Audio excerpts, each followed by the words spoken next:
Imagine you're a royal embalmer in ancient Egypt, and you've just been handed the most disturbing assignment of your career.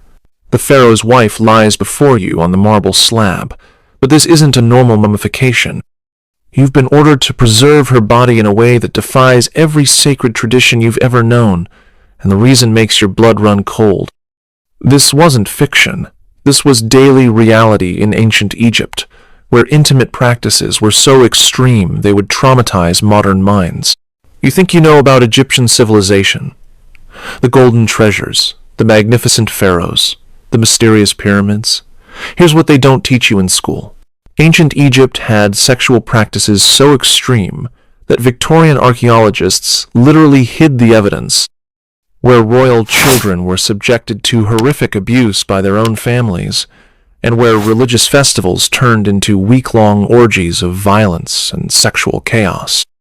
What I'm about to show you will make you question everything you thought you knew about one of history's greatest civilizations. Because the truth about Egyptian intimate practices is so disturbing that museums around the world tried to hide the evidence for over a century.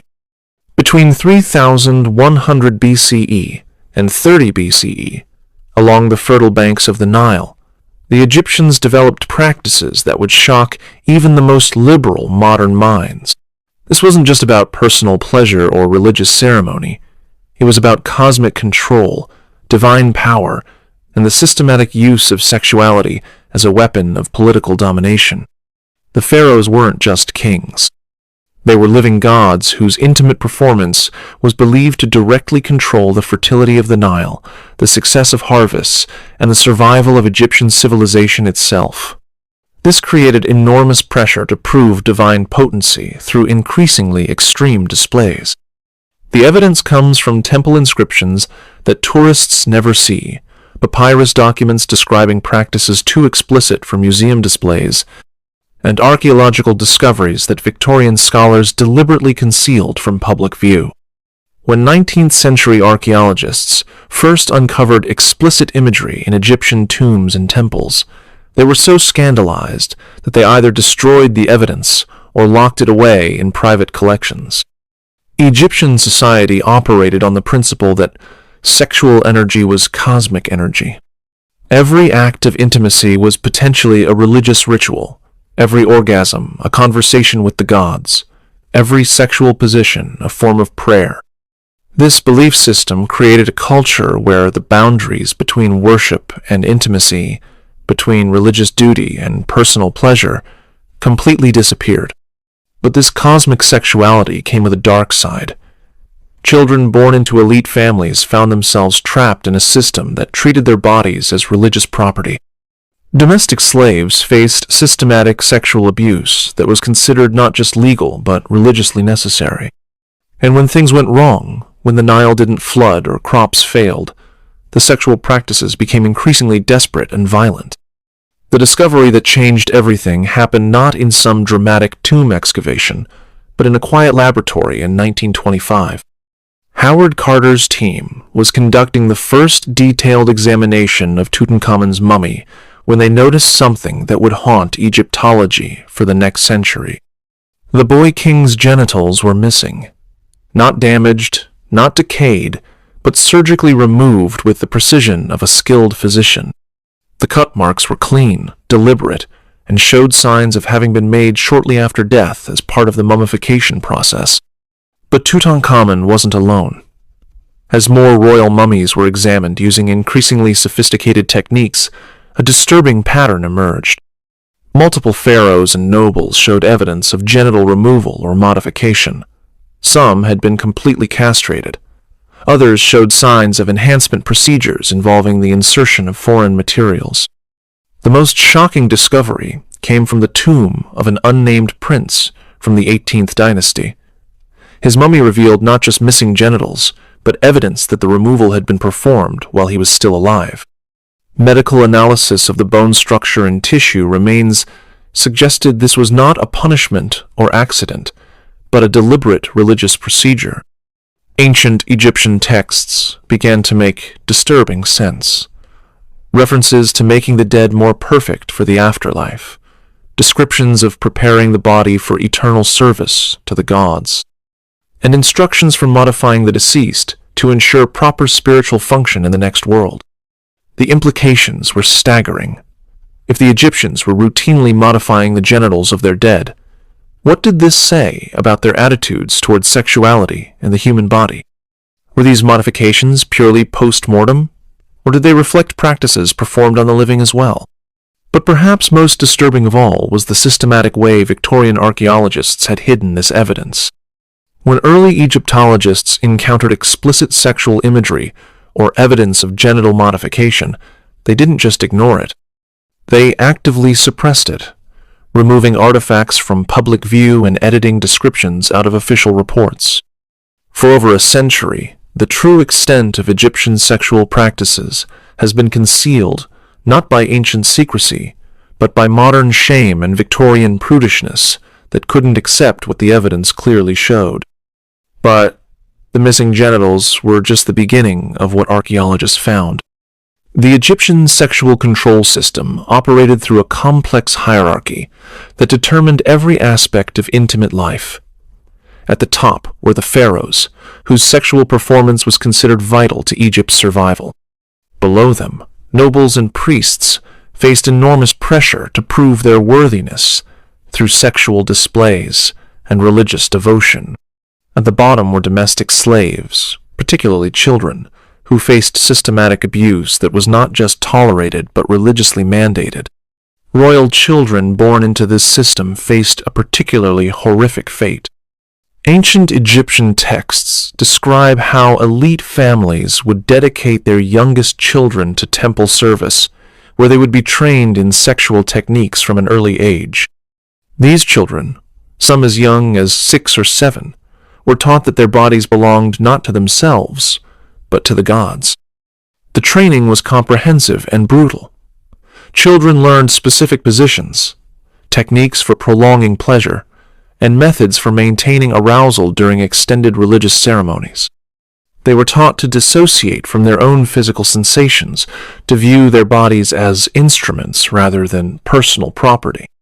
Medical papyri describe the physical toll this training took on young bodies. Children developed chronic injuries from forced flexibility training. Their growth was often stunted by poor nutrition designed to maintain childlike proportions preferred by adult clients. Many died from internal injuries or infections related to premature intimate activity. But the abuse extended far beyond temple training. Wealthy Egyptian families routinely used their domestic slaves for pleasure, with children being particularly prized for their supposed purity and malleability. Legal documents show that child slaves could be bought and sold specifically for sexual purposes, with their value determined by age, appearance, and training. The psychological impact was devastating. Survivors who lived to adulthood showed symptoms that modern psychologists would recognize as severe trauma. They had difficulty forming normal relationships, often became sexually compulsive or completely withdrawn, and frequently died young from what ancient texts euphemistically called broken hearts. Perhaps most disturbing was how this abuse was justified through religious doctrine. Priests taught that sexual service to the gods was the highest form of worship, that children chosen for such service were blessed rather than victimized. Families were encouraged to feel honored when their children were selected for temple duties, even when they understood the true nature of what would happen. The economic dimension added another layer of horror. Archaeological evidence shows a 73% mortality rate among temple children, with medical analysis revealing procedures that took up to 6 hours to complete. Wealthy patrons paid premium prices for access to child slaves, funding a systematic industry of abuse that lasted for millennia. But if you think that's the worst thing Egyptian children faced, you're not ready for what's coming next. This systematic abuse was nothing compared to what happened during the Feast of Drunkenness, Egypt's most notorious religious festival. What I'm about to reveal involves practices so extreme that when early archaeologists discovered evidence, they literally burned the documents rather than translate them for public consumption. What I'm about to describe will make everything you just heard seem like a children's story. The next practice combines religious worship with sexual violence on a scale that would shock even modern audiences. It involved an entire civilization descending into week-long orgies of chaos, and the archaeological evidence proves it really happened exactly as the ancient sources describe. Before we dive into the most disturbing part, hit that like button if you can handle what's coming next. And definitely comment below to let me know where you're listening from. I think it's incredible that people across the world are connected by the same curiosity about the darkest parts of human history. The Feast of Drunkenness represented the absolute pinnacle of Egyptian sexual extremism, an annual festival dedicated to the goddess Hathor that transformed the entire civilization into a week-long orgy of violence, sex, and religious chaos. What started as a celebration of divine femininity evolved into something that would be considered a crime against humanity by modern standards. The festival's origins lay in Egyptian mythology, specifically the story of Sekhmet, the lioness goddess, who nearly destroyed humanity in a drunken rage. According to legend, the gods had to flood Egypt with beer mixed with red ochre to make Sekhmet think she was drinking blood, causing her to become so intoxicated that she forgot her murderous mission and transformed into the gentler Hathor. This myth became the template for an annual celebration that encouraged every Egyptian to drink themselves into a state of divine possession. But the festival went far beyond simple intoxication. Participants believed that in their drunken state, they became vessels for the gods themselves, free to act on any impulse without moral or legal consequence. The preparation began months in advance. Temple authorities would brew massive quantities of beer, often adding psychoactive substances derived from lotus flowers and other plants. The resulting mixture didn't just intoxicate, it created hallucinations and dramatically lowered inhibitions. Participants reported experiencing visions, hearing divine voices, and feeling possessed by supernatural forces. When the festival began, normal social rules completely disappeared. Masters had sex with slaves in public squares. Married women abandoned their families to join roving bands of revelers. Children were exposed to explicit intimate acts and often became participants themselves. The entire civilization descended into chaos that lasted for 7 days and nights. Ancient texts describe scenes that shock even modern readers. Groups of intoxicated Egyptians would storm through cities, breaking into homes and forcing inhabitants to join their celebrations. Women were subjected to group abuse that was considered religious communion. Men competed to see who could maintain sexual arousal for the longest periods while completely intoxicated. The violence was as extreme as the sexuality. Participants would attack each other with sexual frenzy, biting, scratching, and inflicting wounds that were considered marks of divine favor. Some revelers died from internal injuries caused by violent sexual acts. Others were trampled by crowds of intoxicated celebrants moving through narrow streets. The religious justification made everything even more disturbing. Priests taught that any act performed during the festival was by definition holy, since participants were possessed by divine spirits. Abuse became religious communion. Violence became sacred offering. Child abuse became divine blessing. Foreign visitors left accounts that reveal international horror at these celebrations. Mesopotamian diplomats described the festival as proof that Egyptians were barbarians disguised as a sophisticated civilization. Some kingdoms refused to send ambassadors to Egypt during festival periods, fearing for their safety and moral contamination. The festival's aftermath was as traumatic as the event itself. Participants often had no memory of what they had done while intoxicated, leading to psychological trauma when they discovered evidence of their actions. Families were destroyed when members learned what their relatives had done during the celebration. Children born 9 months after the festival faced stigma as offspring of divine possession rather than normal conception. The economic impact was staggering. Entire cities would shut down for a week while the population engaged in drunken revelry. Agricultural work stopped, trade ceased, and government functions ground to a halt. The cost in lost productivity was enormous, but pharaohs considered it a necessary expense to maintain cosmic balance. The festival also served political purposes. By providing a safety valve for social tensions, it allowed the Egyptian system to maintain rigid hierarchy for most of the year.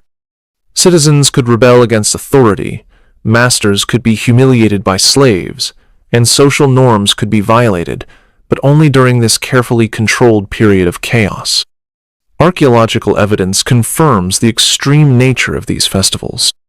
Excavations of temple sites reveal specialized chambers designed for group sexual activities, with features that suggest they were used for violent and degrading acts. The physical evidence matches the disturbing accounts left by ancient writers. The systematic collapse of Egyptian sexual culture began during the Ptolemaic period, when Greek rulers attempted to impose Mediterranean values on Egyptian religious practices. The clash between Greek rationalism and Egyptian sexual mysticism created a crisis that ultimately destroyed both systems. The Ptolemies, despite being foreign rulers, felt compelled to participate in Egyptian religious festivals to maintain legitimacy with their subjects. But their Greek sensibilities were horrified by the extreme sexual practices they encountered. Cleopatra I attempted to modify the Feast of Drunkenness, reducing its duration and imposing limits on the violence and public sexuality. These reforms triggered a religious crisis. Egyptian priests argued that modifying the festival would anger the gods and bring cosmic disaster. They pointed to natural disasters, military defeats, and economic problems as evidence that the gods were already displeased with foreign interference in sacred traditions. The crisis reached its peak during the reign of Cleopatra VII, who faced the impossible task of satisfying both Egyptian religious expectations and Roman political demands. Roman observers were scandalized by Egyptian sexual practices, viewing them as evidence of barbarism and moral decay. But Egyptian priests threatened rebellion if traditional festivals were abandoned entirely. Cleopatra's solution was to create private versions of the festivals for Egyptian religious leaders, while presenting a more modest public face to Roman audiences. This compromise satisfied no one and created a culture of hypocrisy that undermined both Egyptian religious authority and Roman political control. The abuse of children became even more systematic during this period, as desperate rulers tried to prove their devotion to Egyptian traditions while hiding the evidence from Roman oversight. Child slaves were trafficked in larger numbers, their abuse conducted in secret chambers that Roman officials were not allowed to enter. The psychological toll on Egyptian society was enormous. Generations of children had been raised in a system that normalized sexual violence and religious extremism.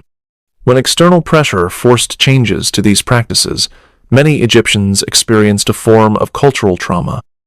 They had lost not just religious traditions, but their entire framework for understanding sexuality and divine relationship. The final collapse came with the Roman conquest in 30 BCE. Augustus Caesar was horrified by what his forces discovered in Egyptian temples and immediately ordered the suppression of sexual religious practices. Roman soldiers destroyed explicit artwork, burned religious texts, and executed priests who refused to abandon traditional ceremonies. But the Romans didn't just suppress Egyptian sexual practices, they systematically erased evidence of their existence. Temples were stripped of explicit decorations, papyri describing sexual rituals were burned, and even architectural features designed for religious sexuality were destroyed or hidden. The children who had been trapped in this system faced a particularly tragic fate. Many had been so thoroughly conditioned for sexual service that they couldn't adapt to normal life. Roman records describe former temple children who died by suicide, rather than face a world where their only perceived value had been eliminated. The survivors carried trauma that affected Egyptian society for generations. The systematic sexual abuse had created patterns of behavior and belief that couldn't be easily erased by political conquest. Roman governors reported ongoing problems with underground sexual cults, child trafficking networks, and religious movements that tried to restore traditional practices in secret. But even the Romans couldn't destroy all the evidence. What they left behind would shock Victorian archaeologists into creating the greatest cover-up in archaeological history. The systematic concealment of Egyptian sexual practices began not with ancient conspiracies, but with Victorian moral sensibilities that couldn't handle the archaeological truth. When 19th-century explorers first encountered explicit sexual imagery in Egyptian tombs and temples, they faced a cultural crisis that shaped Egyptology for the next century and a half. The pattern was established early. When Giovanni Belzoni discovered explicitly sexual wall paintings in the tomb of Seti I in 1817, he immediately ordered them covered with plaster rather than documented. His published account described the tomb as containing beautiful religious scenes, while completely omitting the graphic sexual content that filled several chambers. This became standard practice throughout the Victorian era. Auguste Mariette, the founder of the Egyptian Antiquities Service, maintained private collections of explicit artifacts that were never displayed publicly.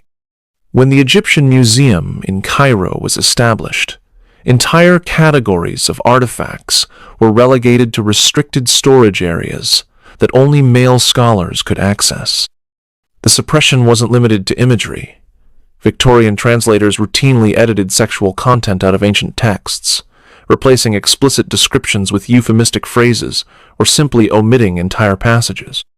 The famous Ebers Papyrus, one of the most important medical texts from ancient Egypt, had over 40 sections dealing with sexual practices that weren't translated until the 1970s. Perhaps most shocking was the systematic destruction of evidence. British archaeologist Flinders Petrie openly admitted to destroying artifacts he considered too obscene for public consumption. His journals describe burning papyri, smashing statues, and reburying artifacts that depicted sexual acts he couldn't bring himself to document. The cover-up extended to academic institutions. Universities refused to fund research into Egyptian sexuality, considering it inappropriate for scholarly study. Students who showed interest in these topics were discouraged or expelled. Academic journals rejected papers that discussed sexual practices, even when they were based on solid archaeological evidence. Museums developed elaborate systems for hiding sexual artifacts. The British Museum alone has over 2,800 suppressed Egyptian artifacts stored in restricted access areas, labeled only as miscellaneous pottery or decorative objects. As recently as 2019, the Louvre was caught hiding newly discovered papyri from public view. Even Wikipedia articles about these topics are mysteriously locked from editing. Visitors who specifically request to view these items face bureaucratic obstacles designed to discourage casual curiosity.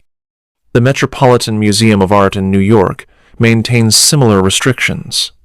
Their Egyptian galleries display sanitized versions of tomb paintings, with explicit sexual content either covered or digitally removed. The original artwork remains in storage, accessible only to researchers who can demonstrate legitimate academic need and agree to strict confidentiality requirements. Even today, this Victorian legacy continues to shape public understanding of ancient Egypt. Popular documentaries and museum exhibitions focus on political history, religious beliefs, and artistic achievements, while completely ignoring the sexual practices that were central to Egyptian culture. The result is a sanitized version of history that bears little resemblance to the complex and often disturbing reality of ancient Egyptian life. This ongoing concealment has created massive gaps in public knowledge about human sexuality, religious practices, and social organization in one of history's most influential civilizations. The horrors hidden in Egyptian tombs and texts reveal how easily religious devotion can transform into systematic abuse when human sexuality becomes a tool of cosmic control. For 3,000 years, Egyptian civilization created and maintained practices that treated children as sexual property, normalized violence as religious worship, and used intimacy as a weapon of political domination. If this glimpse into history's hidden darkness has left you wanting to uncover more buried truths, I've prepared another journey into the shadows of the past that you won't want to miss. Click on the video appearing on your screen now to discover another shocking chapter that history tried to erase. And if you found this exploration as compelling as I did, hit that subscribe button so we can continue peeling back the layers of history together. These forgotten voices deserve to be heard, and there are so many more stories waiting to be told.